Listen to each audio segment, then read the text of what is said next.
Good morning, everyone. We're just waiting for our attendees to more of them to populate here, but we do see you all in the waiting room or in the attendee list. So thank you all for joining us.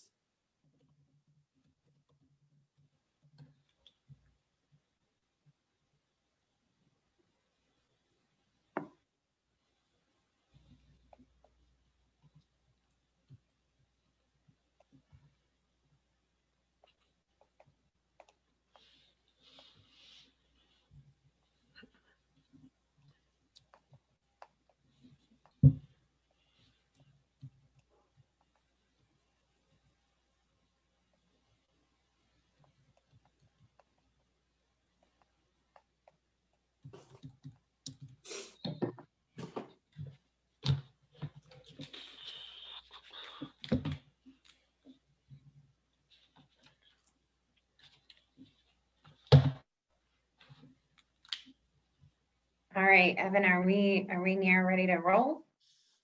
Yes, I believe so. Yeah, we want to be respectful of everyone's time, including our guest here. So, Caitlin, if you'd like to kick us off.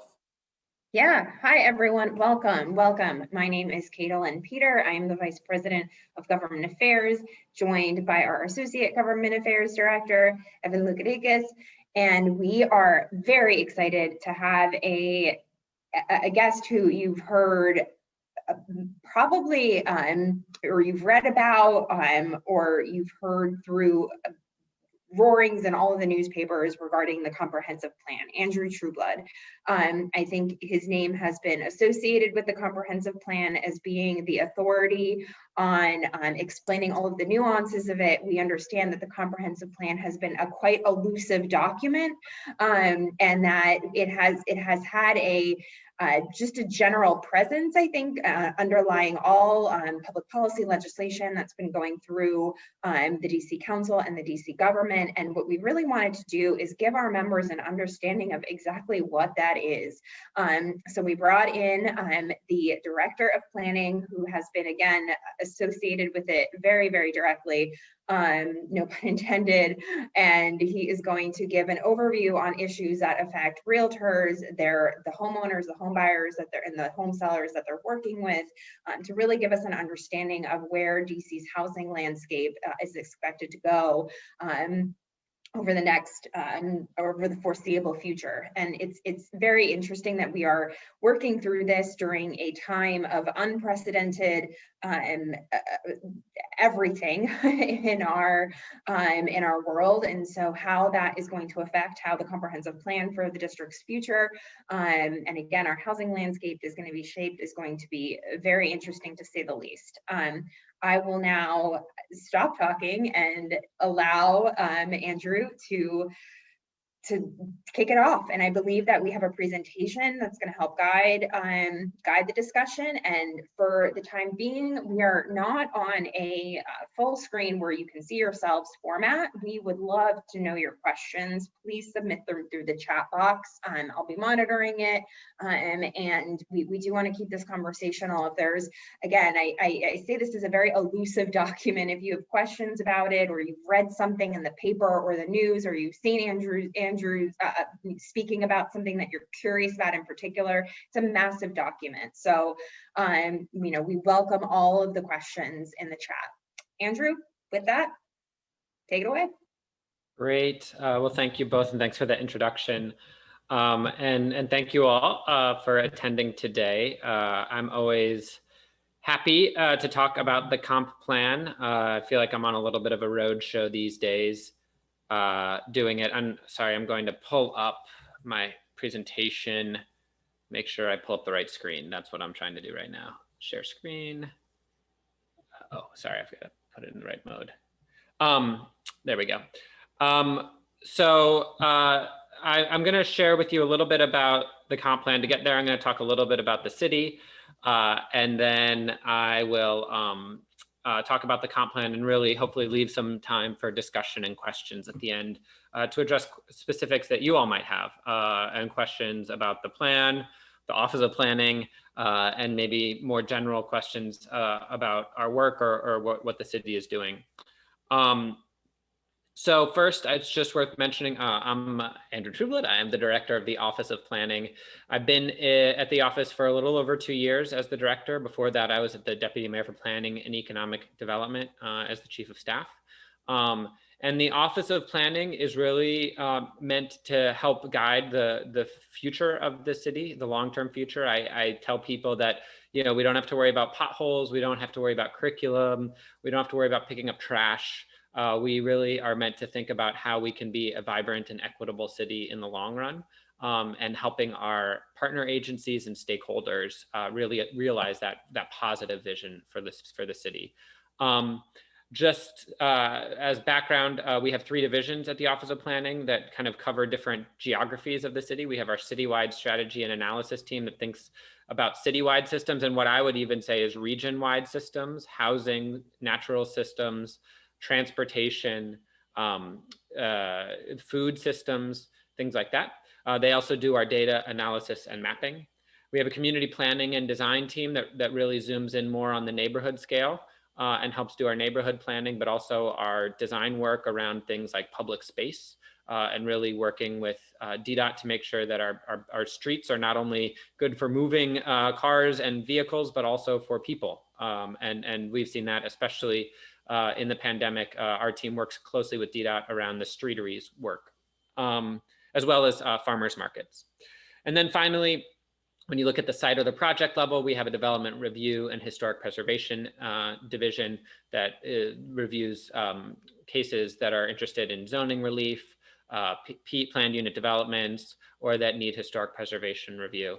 It's worth mentioning we have some state level functions because we are not yet a state. We will be the 51st state, but we're not there yet. But we do have some state level functions, including we have our state data center, which works with the census, and that has been a big push recently, as well as a state historic preservation officer.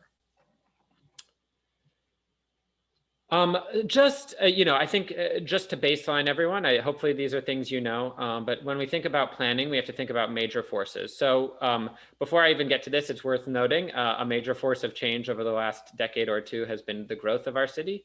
I think there are questions about how much we will continue, or how fast we will continue to grow, but all forecasts and indications seem to indicate even after COVID, there will still be growth in our city. A lot of our growth, it's worth noting, before COVID was family formation rather than a bunch of people moving in. But we also still had a lot of international in-migration and other things. So those are factors that we expect to continue potentially at a different clip. Although, as we've seen with in the past, for example, with the 2009 stimulus, that really kicked off a spate of growth in our city and our region. So with this upcoming stimulus, with the existing stimulus and future stimulus, that may have an effect on government hiring especially. But when we look in and zoom in at our city, we see divides like we see across the country and the region.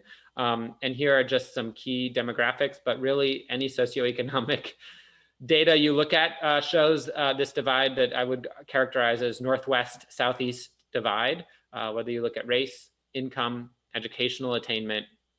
Home ownership rate is a good one, as an interesting one. You do notice in our city, maybe I said most all socioeconomic indicators, as you all probably know, we have home ownership opportunities across our city.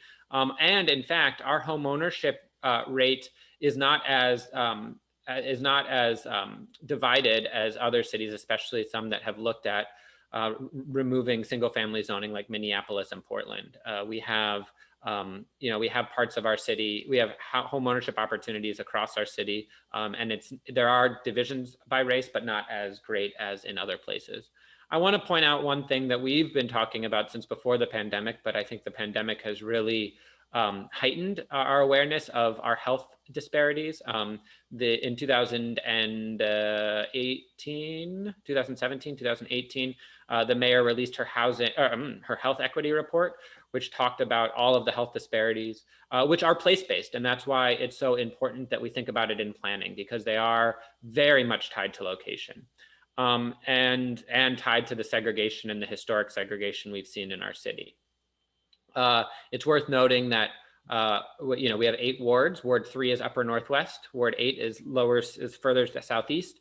The life expectancy gap between those 2 wards is 15 years. They're just a few miles from each other, but the folks who live in one ward have a 15-year average life expectancy greater than the other. And that is not something that we find acceptable, and something that we are working across the government really to address even before COVID, but I think COVID has shown it even deeper.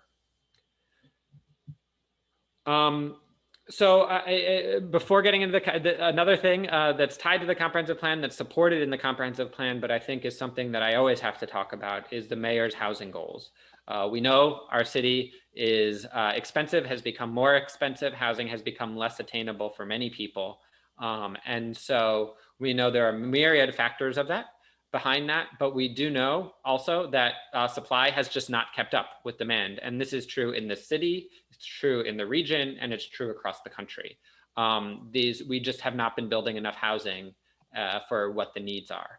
And so recognizing this, the mayor in her second inaugural address created a challenge, a goal for all of us, for the city, of 36,000 new housing units by 2025, and 12,000 of those subsidized or affordable.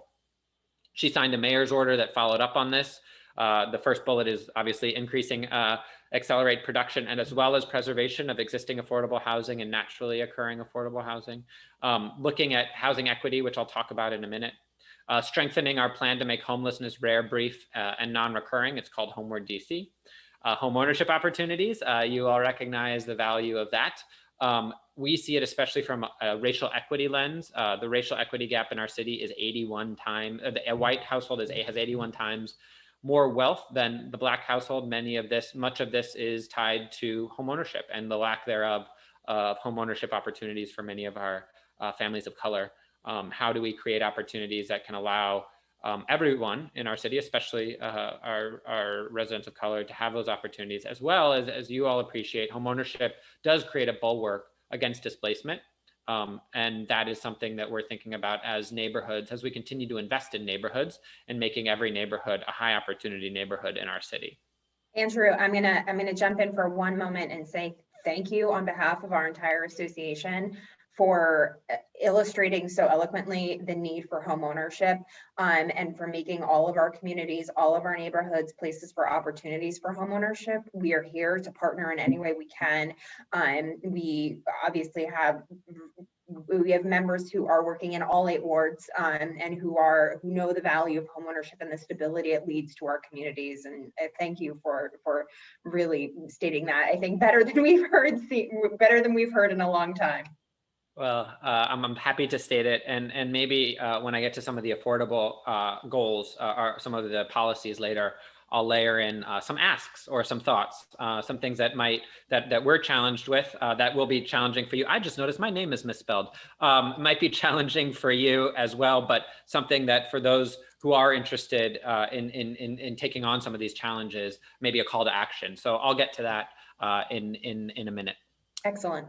And then finally, you all, I think, recognize maybe better than me, because my job is limited to the 68 square miles of the district, kind of. But we're a regional housing market.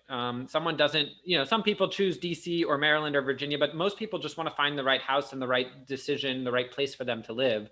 The borders are not important. Are not as important, and so we have to work on housing regionally. And I was excited, and I'll share with you actually the next slide, to work on some of that. Finally, federally, basically the way that we fund our deepest subsidized housing, our public housing, our vouchers, is with federal dollars. We have some local dollars, but we need the federal government. This is something that we're really advocating for prior to this current administration. We're excited by the current administration's moves to make sure that everybody has the opportunity to thrive, to live, afford to live in their city, afford to live in their city, and thrive in the city. So working with the federal government is an absolutely critical piece of what we do. Now, talking about the region, I was very excited when I took the role at OP to be able to join the Metropolitan Washington Council of Governments Planning Directors Technical Advisory Committee, the MWCOG PDTAC, for those keeping track. It's almost as good as our Office of Cable Television, Film, Music, and Entertainment, OCT FME. One of the things that I love about government is you just really learn to have those acronyms roll off your tongue. But anyway, MWCOG, the COG really challenged the planning directors and the housing directors to come together and say, how do we deal with our regional challenge? And this was in 2019. They challenged us in 2018. We came back to them 2019. I was the co-chair of the planning directors, and Polly Donaldson, the director of housing, was the co-chair of the housing directors.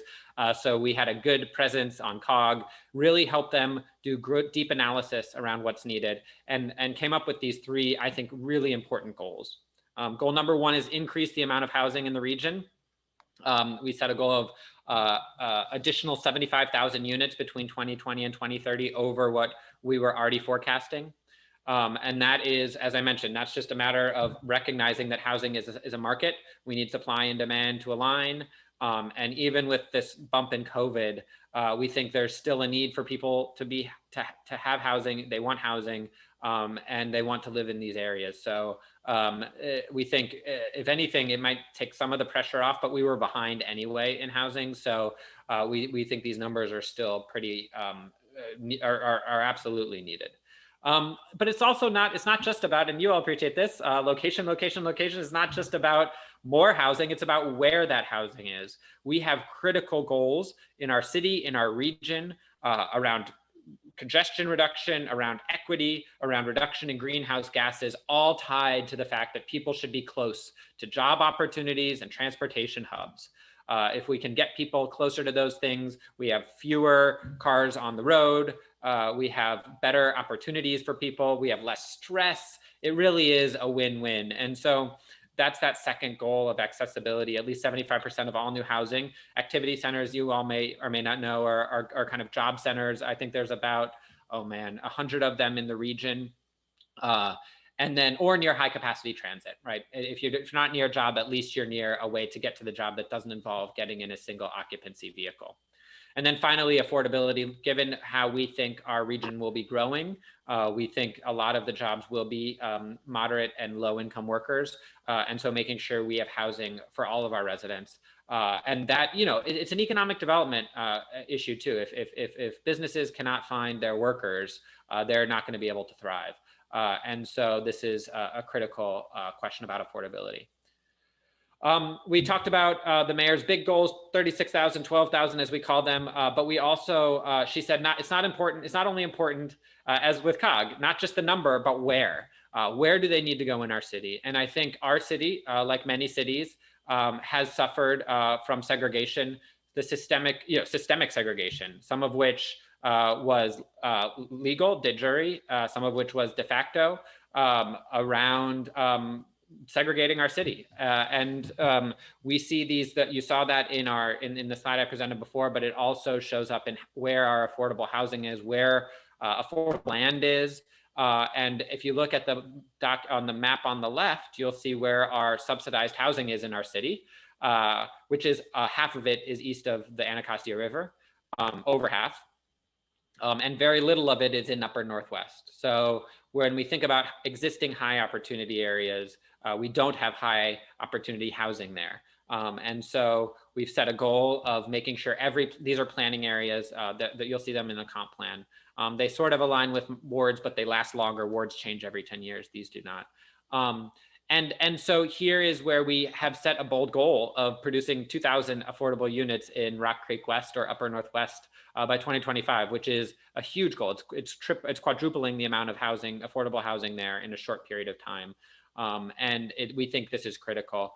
I would say when we look at this is about production of housing. When we think about preservation, obviously preservation happens where that housing is today, which is oftentimes in some of those, you see where it is today. So it's critical that we're not overlooking those areas that are east of the river or in traditionally underserved areas. In fact, as I said before, the goal there is to make sure those become high opportunity areas. Now, when we think about affordable housing, this is all mostly about rental. But when we think about affordable housing, I think we also see an interesting dichotomy, and I want to share that with you, which is number one, in areas that we see east of the river that are getting investments, Congress Heights, places like Deanwood, historic Anacostia. How do we get existing residents to become homeowners and to be able to own a piece of their of their neighborhood and become a part of the future. I think that is a critical piece that we're working on with programs like HPAP and others. But I think that's something that we're thinking about in terms of land use as well. When we think about the high opportunities, kind of in upper Northwest, many of them are rental, but we also are seeing an interest in accessory dwelling units and existing homeowners being able to build units by right. Now we can, in any single family zone, you can build an ADU. Many times they are either in basements or attics, but they could also be separate. Usually it's more costly because of utilities, but that's a by right thing that owners can do now. And we're encouraging that to build more housing across our city, but also because that can be, if not explicitly affordable, at least attainable housing, because it's oftentimes less expensive. On Andrew, the other side, I'm gonna jump in and say that we were in full support of that, and our membership is in full support of that. Honestly, I think we could do a whole series on accessory apartment units and how to go through the process, and we're happy to do that if there's someone too in your office who we can connect with. I think our members still have a little bit of confusion over it, but we'd love to spread more information about that in particular. And thank you for your championing of that. We know it was. It still received a bit of pushback, and I think y'all really handled that quite eloquently. Yeah, it's as with all of these things, they're quite complex. So we may have removed certain land use restrictions, but then there may still be permitting challenges, financing challenges, and even just mental, homeowner has to make that decision. We've seen in Minneapolis, they eliminated single family zoning, but there have been very few actual homeowners who are like, well, I want to do anything about this. So I think it is funny you say that. We actually spoke to our colleagues in Minneapolis, our Realtor Association executive colleagues who worked on the issue, and they said that I think they've only seen three permitting come across because of it. So yeah, we're same page. How do you actually get past that? Yeah. And so, much of that is DCRA, but I am working with DCRA and the Housing Age and DHCD and others to figure out how we can support homeowners in doing that. Like I said, we want every housing unit is a good housing unit, but especially if it can be something in a high opportunity area that's more affordable and attainable, we like that even more. And then on the other side, for maybe lower or moderate income homeowners who live in some of the other parts of the city, it can be a wealth building opportunity for them. It can be a cash flow opportunity for them to be able to stay in their house or maintain a historic house. And so age in place, yeah. Age in place if you can build something that's more accessible. So we think there are lots of opportunities. We're supportive, but it's funny because each of these have their own Gordian knots that we have to work out across agencies. And the more, I think, interest that we can get from professionals, from owners, the better. And if there are, I think it's not for want of try or not for lack of want that we want it to happen, but it's maybe just trying to figure out where are the easiest place or the best, where are the places that we can make the biggest difference. So, and our members are all working directly with the home buyers, homeowners, home sellers who are looking to do these types of changes. And so I think it's a perfect opportunity for us to, again, at a later date, to really focus in on this. I think we can make some headway here. Great. Well, so I think that's a housing. It's just worth noting here. We're tracking our housing. While we're the 36,000 number, we're actually on track. We have a lot of deliveries. In fact, a lot of deliveries, a lot's coming online on the housing side, especially the rental. When you look at where, we maybe have a lot of work to do. What I would say in Rock Creek West, we have no units produced, but I think some of this will take some time, and you'll see there's some things we're doing in the comprehensive plan that will take a few years to really play out. But one of the things I'll point out is, maybe I'll mention it here. You see here expanded inclusionary zoning IZ+. This is the idea that as we create more density in the comp plan that I'll show you in a second, where there are map amendments, where there are upzonings, there would be more affordable housing provided. And this was really critical because much of this was going to happen in Upper Northwest, and we want to make sure where we're providing benefit of more density, we also ensure that we get benefit of more housing opportunities. So our comprehensive plan is something many cities do, comprehensive or generalized plans. Ours was created with a task force in 2004 with a vision called A Vision for Growing an Inclusive City. Many of you know, in 2004, we didn't yet even have much data showing our population was growing. It had actually bottomed out in 2000. And some of the updated numbers we hadn't quite realized the uptick was starting. So it really was about getting out from under the shadow of the control board, about growing a vibrant city in an inclusive way. And that ended up with the 2006 document, the comprehensive plan, which was passed then. There was a small update in 2011, 2012. It was more technical, I would say. So but if you think about between 2006 and when this process kicked off around 2015, 2016, our city had changed a lot and required a lot of update, which is why one of the reasons I think it's 2021 and we're still at the final stages, I will say, of the comp plan process, and I'll share that in a moment. So our comprehensive plan is really about thinking about the long-term future of the city. It's not a law. It's not a self-enacting piece of document. It's a guide. It's not even zoning. It guides zoning. Zoning cannot be inconsistent with it, but zoning is done by our independent zoning commission. It has kind of two sets of elements. So one are kind of our citywide and contextual elements. The framework element actually has already been passed by the council. It talks about forces of change. It creates the definitions. And then you see citywide elements that align with some of those systems that I mentioned earlier: housing, transportation, community facilities, and others. And then we have these area elements. I sort of alluded to them before. We have 10 areas that we've grouped together for planning purposes. These outlast our wards, which is why we use them.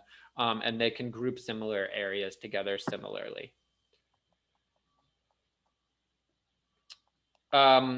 So there are two maps. When people think about the comp plan, they think about two maps. One, I'm trying to make people think, I'm excited to try and make a little more exciting than the one that I'll get to in a second. But this is our generalized policy map. In the background of it, it kind of classifies different areas, neighborhood retail centers or regional retail centers, areas of change. And what we did on top of that was layer in sort of almost like a work plan. Where do we see major areas of land use change and opportunity given our comprehensive plan, and where should we be doing proactive planning? And those are the areas we call them future planning analysis areas in red. And then we also recognize, those are the kind of neighborhoods, the traditional neighborhood planning focus, but we also realize we need to focus on resilience and climate change and sea level rise. And that is very much those areas in blue, some of them working with the federal government, but some of them also thinking about our own resilience as a city. And those are called resilience focus areas. So these are really how we are thinking about the future of our planning work over the next few years. Finally, I will note we add the proposed state of Washington Douglas Commonwealth, which is the red state. The red that kind of cherry red is more. It's the future District of Columbia, the district, and then the Douglas Commonwealth would be everything outside of that. So when people think about the comp plan, they think about this future land use map. What it does is it classifies our city by commercial, residential, high, medium, low, moderate, high, medium, moderate, low, also institutional or industrial or production, distribution, and repair. PDR is also industrial, which is purple you see here. Red is that high density commercial kind of downtown type stuff. You see lots of striping because we believe, I think, while this kind of way of thinking of things is called Euclidean zoning, it really comes out of the idea that we have to separate uses, and residential lives over here and office lives over there and the industry lives over there. Modern cities, we actually want mixes. We want people that can walk to retail and walk to their office, and mixed use is really the way of the world these days in our city. So you see lots of this, what I like the madras here that you see at what we're calling North Capitol Crossroads. Lots of people confuse this with a zoning map because it's similar. It talks about density and type, but it is not. It's meant to, it's a little bit higher level. As our zoning map, as many of you know, is very specific and has very specific, requirements about setbacks and heights and everything else. This is a much more general map, and it's really meant to help guide that zoning. What we did in this map is make sure that we have room to grow. We need to grow, and thinking about how we grow. And there's a lot of what has been called upflumming. This is the future land use map, so the flum, upflumming around, really around transit and around corridors. If you look at the map, you can visit more, you can learn more about this at plandc.dc.gov. I don't know, I think I saw Mekti on Mekti, if you just want to put the link in the chat. You can visit this map and see the darker areas are the areas that we're changing or that we're proposing to change. And you see a zoom in here of the North Capitol Crossroads area. We think is a really great opportunity to create a new walkable urban neighborhood in an area that is much more suburban today. Final thing I'll say is about balancing competing demands. We know we need more housing. We also know we need some areas for production, distribution, and repair. We know that those oftentimes compete. We need space for schools and charter schools. And so this is really meant to help us figure out how we can accommodate all the needs of our city for the next 20 years. This is just some of the updates. You know, it shouldn't be incredibly surprising. What I'll say is COVID-19 and recovery, even though the comp plan, the draft that we submitted went to council in April. So just a little over a year, a little less than a year ago, just as COVID happened, but we were able to do a review and find that for the most part, this was actually built, you know, this had a potential kind of shock or stressor in mind.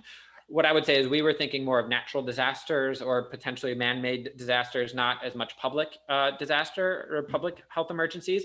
We changed some of the language, but really the intent of what resilience means as a city was in there, and we're excited by that. Also, the idea that we have to be thoughtful about our economy. We cannot just assume it will always be growing. We cannot assume all of our office spaces will be occupied all the time, especially now. And so the need to be thoughtful about that was built in, and we were able to make sure that that was really highlighted in this update. Equity and racial justice, you've heard me talk about it throughout this. It's really embedded. We have a crosswalk that shows over 98 policies and actions related to proactively addressing equity.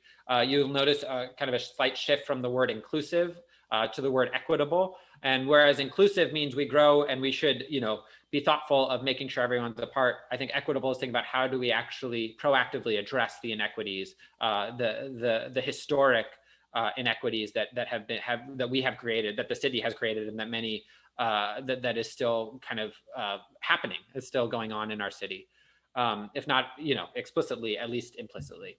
Housing, you heard my work, my discussion of housing. One thing I'll mention, this mentions is really different types of displacement.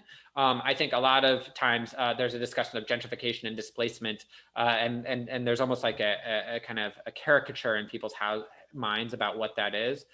We want to be a little bit clearer about what that is, because in some cases, it's people who are displaced because they live in a building that is redeveloped, and that is direct displacement.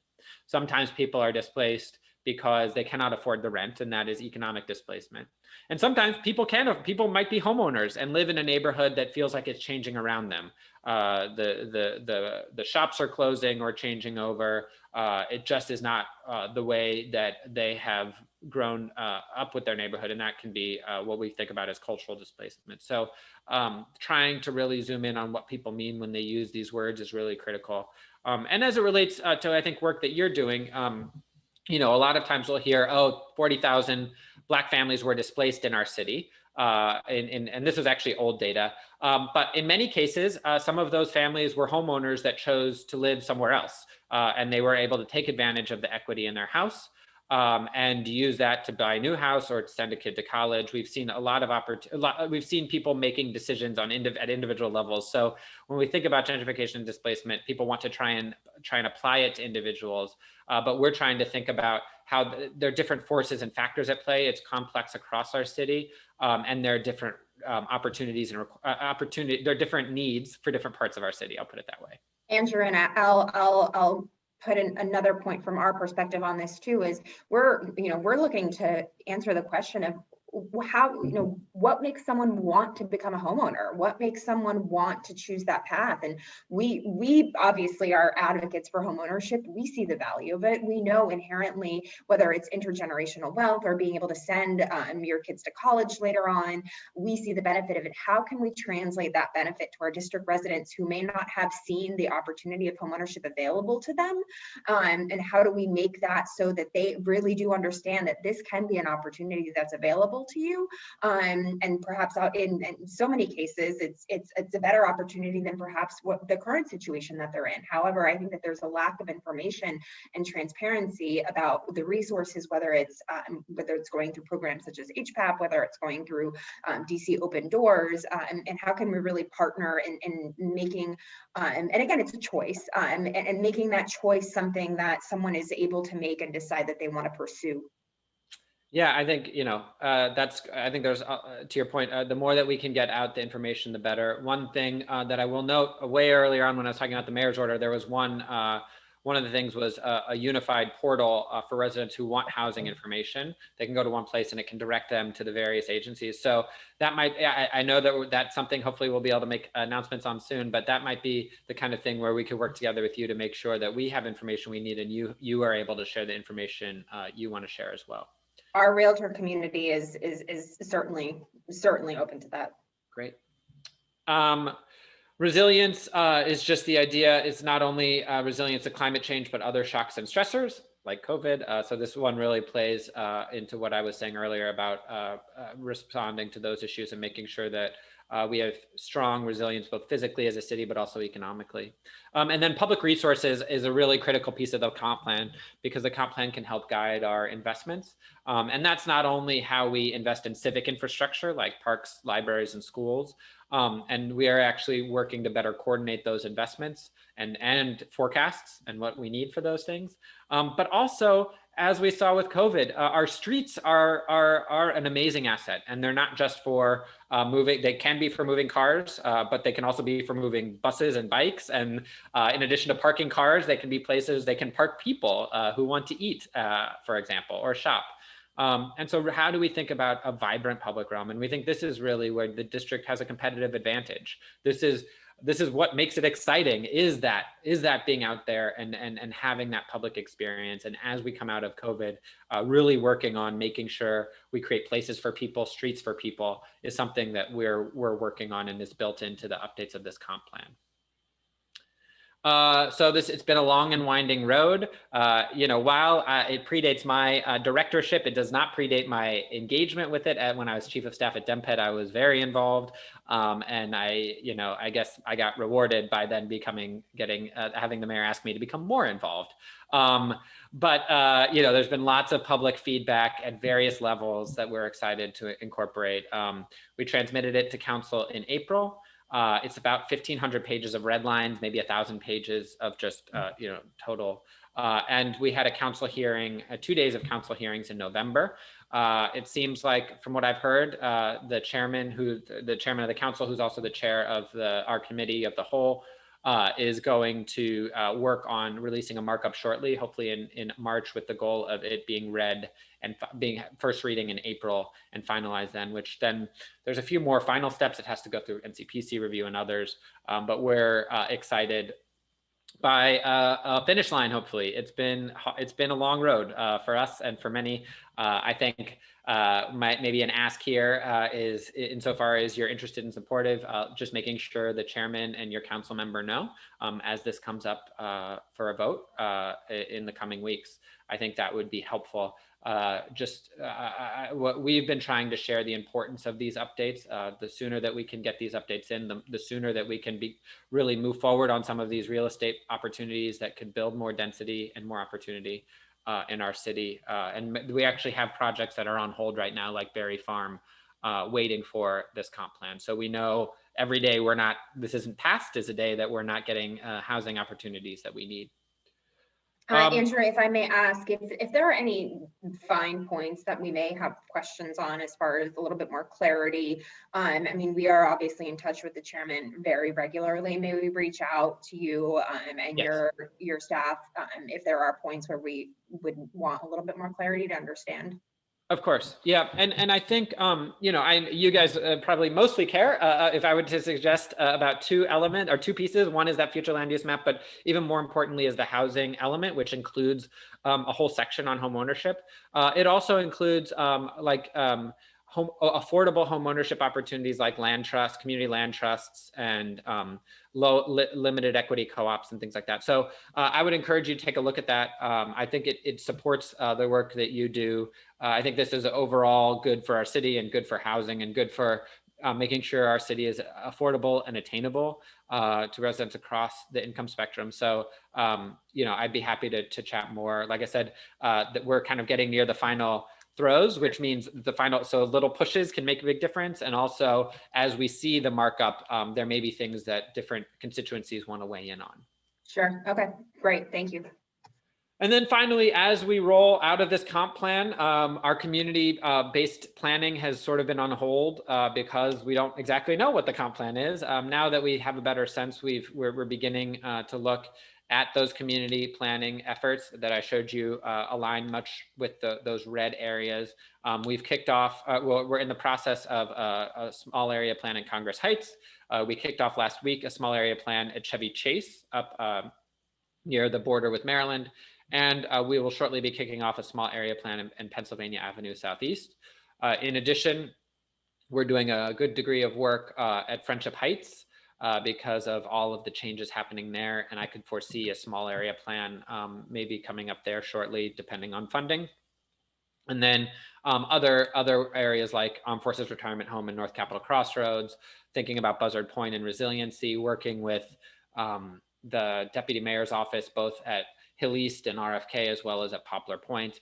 And I think we're also excited by some of the federal transit investments and federal transportation investments opportunities there, whether you think about Union Station expansion, potentially even the spaghetti, as I call it, at Foggy Bottom, or thinking about some of the freeway connection opportunities, whether you think about 295 over near Kenilworth or near Poplar Point, or even the Southeast-Southwest Freeway. So there's just a lot of real great opportunities that we're thinking about and moving forward on. I think it's a good time.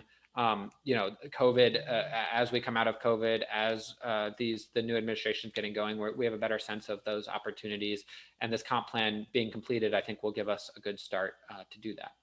So I think with that, I'll just put up my contact information here for you for a minute. It's actually pretty simple, andrew.trueblood@dc.gov. But also please do visit our website, planning.dc.gov. Our comp plan website is plandc.dc.gov, which is not confusing, but if you want to go there to learn more about the comp plan, also housing.dc.gov, you can learn more about our housing equity plan. And then follow us on, we have a pretty good social media, I'd like to say. And then we have a mailing list as well, which we mail out. We have monthly updates, which I would encourage you to sign up for. So I think with that, I will wrap up my presentation and turn it back to you all. Andrew, fantastic. I can think of 45 points that I'd like to ask you follow-up questions on. I'm going to focus on our members' questions, though.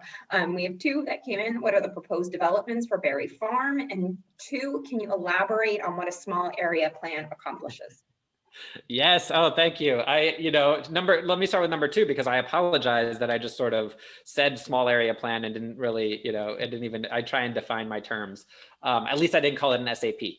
So a small area plan is meant to really fill in a little bit of detail from the comprehensive plan. So the comprehensive plan is big and citywide. We have these area elements which talk maybe about neighborhoods, but this is really zooming in, working with community, working with stakeholders, identifying what the challenges and opportunities are, and oftentimes actually coming up with land use recommendations. In Chevy Chase, for example, we know we want more housing. So this is working with the community to figure out how do we get more housing, while also respecting that there's a deep, strong neighborhood there, working with how they feel comfortable with change and what changes there might be. I think we're beyond a point where we say places don't change. I just don't think that that's realistic in our city, but we can think about how we change and how we can make places even better and more vibrant, whether it's Chevy Chase or Cleveland Park or Congress Heights. So that's very much a small area plan is kind of an intensive, usually year-long effort. The small area plans themselves are then approved by council and can help guide zoning. they can't go beyond what the comp plan does in terms of density, but they can help fill it in and help give guidance to owners. So that's, Chevy Chase is a great example where we have a community center and a library and a main street and a corridor, and then some very, very stable single family housing around. And so how do we think about all of these together, and how do we think about that gateway? It's really just kind of these more neighborhood based plans. So the first question, so that's small area plans. The other thing I'll just say is they're one of a series of different types of plans that we do. They happen to be approved by council, but we do other things like design guidelines. For example, in Buzzard Point or Union Market, where we can make sure that what's built has a consistency and has a feel, and that feel reflects that area. So we do design guidelines. We do public life studies, which think about how people experience a place like Tenleytown or Dave Thomas Circle. We did one that's helping guide DDOT's work. So there's all sorts of different planning efforts that we have. Small area plans are maybe the most community, kind of intense community experience. And there was a first question that I forget. Yeah, I mean, I love that. I think that knowing that, I think puts a lot of, builds a lot of trust with your agency. I think that learning from you and hearing that those efforts are being done, and they're being done from in a meridian, it's just a very holistic approach to it. I think that from our membership standpoint, I think it, it helps them really effectuate the value of our city and what our planners are doing to make it not just a viable place to live and work, but also to really understand that the District of Columbia is a place that is there's a lot involved. Yeah, and I should say, if you want to learn more about any of those three that are in flight or in the future, you can go to our website. We've actually added it, so you can go to their specific project websites. You can fill out surveys if you're interested, and learn about how to get engaged, or learn about what as we get through various drafts and finalization, you can follow that as well. I'm sure our members who are working in those communities, or who have clients who are in those communities, would absolutely love that kind of micro targeted type input to be able to do so. That's something we can absolutely publicize and hopefully get you some good input.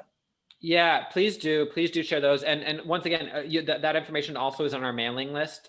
So if you don't want to have to think about it, and you just want to kind of react to it, for those who are members, please do sign up on our mailing list. We will. So Berry Farm. What are the plans for Berry Farm? Yeah. Yeah, that's right. So Berry Farm is a kind of a joint effort with the DC Housing Authority and the DC government, DMPED, Deputy Mayor's Planning and Economic Development. It was public housing. I believe it's been all the residents have been moved to other sites, and this site has been cleared for redevelopment, building back one for one all of the existing public housing, but also building mixed income. So there's kind of moderate workforce housing, as well as market housing, which actually in that neighborhood is similar to workforce housing in terms of how we measure the levels, but also things like retail. The community center's already been built. There's a pool there. It's been caught up in litigation around the comp plan. So this new comp plan makes it very clear mostly about this commercial opportunity along Firth Sterling. So we're hoping there's been some movement at Zoning Commission to do what they can prior to the comp plan. There's actually text amendment to zoning for it. Once the comp plan is approved, then we'll have a map amendment that will remap the site or parts of the site that need a little bit more density. It's a really high opportunity site because it's right near the Anacostia Metro. It's right near the beautiful new Frederick Douglass Bridge, which is one of my favorite things of the city. I live right by it. I run across it multiple times a week. Well, not the new one. I can't wait to run across the new one. I run across the old one. But anyway, it's just a really great neighborhood and opportunity. Do we have any more questions from the crowd? I'm going to pick up on something. I don't see them coming in. Oh, more info on the expansion of IZ zoning, please. Particularly here, I believe what Amy's referring to would be the IZ Plus. You could expand a little bit more into that case, please. Yes, and this is a case that I think is today Thursday. It is actually for Zoning Commission approval today. So that will happen. Well, I don't know. Zoning Commission, I assume, if all goes well, they will pass it this afternoon. And what that says is where you go for where an owner or a property sponsor goes to upzone. And much of this is going to happen with the new comp plan map, where we have the opportunity to upzone in many places, including in Upper Northwest. I wish I'd shown you the map of, like, there's a lot more density available in Friendship Heights, even a little bit more in Cleveland Park, all Tenleytown, like all of the nodes, but across the city, that we created more opportunity for housing along the Red Line and New York Avenue.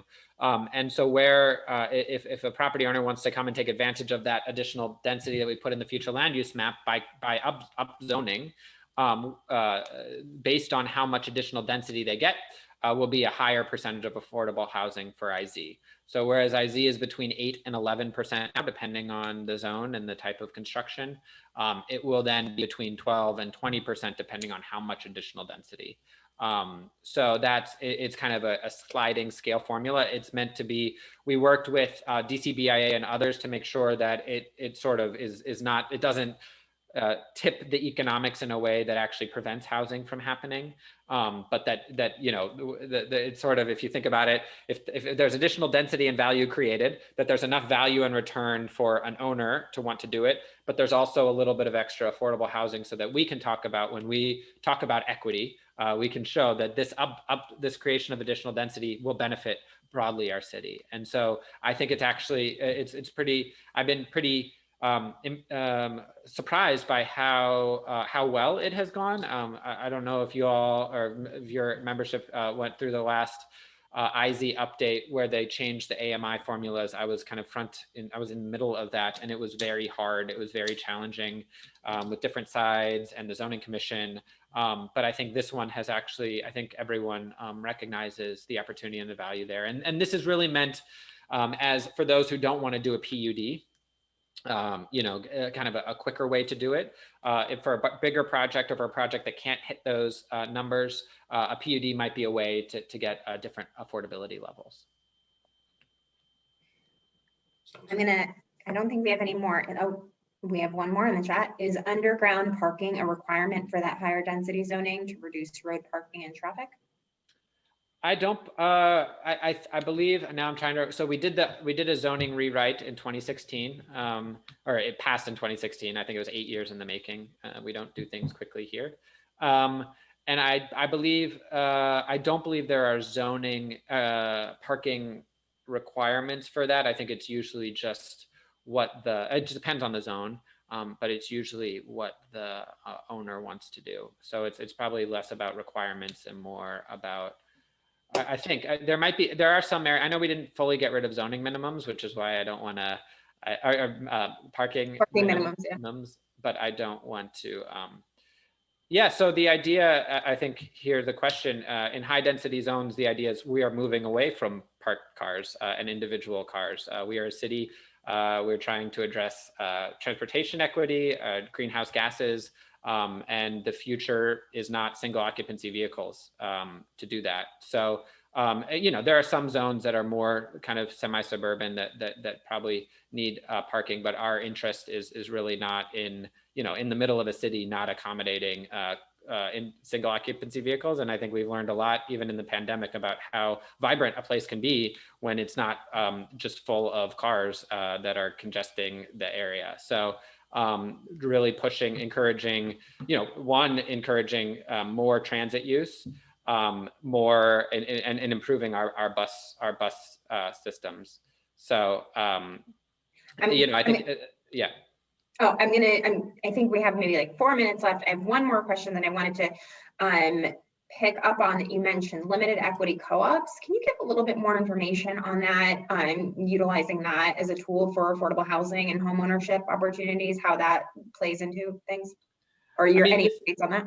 I can talk at a level that is very general. I'm not, I used to work in affordable housing, but I haven't been in that world in a little while. I think the idea of a limited equity co-op is, it's kind of a more attainable way for low and moderate income residents to be able to afford a type of home ownership, because basically the land, if, for example, we subsidize the land, well, that's more of a land trust. But there can be subsidy put into the deal, and there's still a level of home ownership. The equity appreciation obviously is different and lower. That's the whole point of it. And I think in the ownership world, there's lots of debate around that trade-off between preserving affordability and supporting wealth building. And some really want wealth building, want residents who get into home ownership to have the 100%. Others say, well, we also need to think about the long-term affordability of a place through things like land trusts or limited equity co-ops. And so I think it's just one of many tools for more affordable and attainable home ownership. I'm not saying I weigh in one way or another. I think it depends on a whole number of factors. Including, I think we've seen limited equity co-ops in our city, some of which have done well and some of which have struggled, especially once you get to the first generation of kind of major systems needs. So it's not an easy answer, but I think it is an opportunity. Interesting. Well, all right, I think we are just about at the finish line. Andrew, thank you. I think besides for the text box, I think I've already gotten a number of texts from our members who think this is just fantastic and beyond more information that we could have hoped for. I'm seeing plenty of ideas for partnership and for future follow-up. If you have any final words for us, we're here. Great. Well, thank you all. Thanks for taking your lunchtime to learn more. And feel free to reach out to us with any questions or sign up for our newsletter. Thank you. Great. Fascinating stuff. Thanks, Andrew. Thank you all. Bye, everyone.